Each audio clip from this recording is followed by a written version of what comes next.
улсын төсөө хөрөнгөөр хайгуулсан ажил хийсэн бүх орнуудыг буцааж түр амнаа л гэж. Ийм хариуцлагагүй мэдээлэлүүд хийгээд байна л да. Энэ бол хувийн секторын өмч байх хэрэгтэй. Тэгвэл хулгай аргаар биш, хуулийн дагуу. Хоёрдугаар ард түмний өмч байх хэрэгтэй. Тийм болохоор аль болохын уулуурхан компаниудыг бүгднийг нээлттэй өргөнгийн биржтэй бүртгэгдсэн юм нээлттэй хувьцааг нь ард иргэдний эзэмшсэн хувийн сектор нь бол менежментийг хийсэн. Ийм бүтцийг л бид нар маш аргалтай оруулж ирэхгүй юм бол энэ одоо хулгай зогсохгүй. Энэ төрийн одоо сул байдал, хариуцлагагүй байдал тэгээ ард түмнээ ингэж дээрэмддэг. Өөр дунд нь монголчууд нь өөртөө ятуу байдаг. Энэ систем бол цаашаа үргэлжлэх гээд байна. Хулгайн замаар нөөцөө алдчихдаг. Гадныхан байна уу, дотных. Одоо бол бид нар дотоодынхаа хулгайчдад нөөцөө алдаад байна шүү дээ, тийм ээ.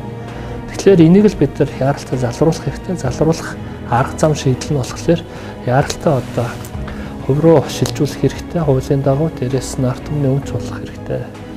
Жидүүгээд хулгайгаа дарахын тулд одоо энийг зориуд ингэж сенсацлж одоо гаргаж ирээд байна. Ер нь бол нам доторх бүлгүүдийн зөрчилдөөн, дээрээс нь хоёр намын хоорондох зөрчилдөөн идэж уудаг авилгын асуудал өнөөдөр ингэж ил гарч байгаа болохоор жижиг хулгайгаа том хулгайгаар дарах гэж байгаа ийм л процесс явж байна л гэж харж байна.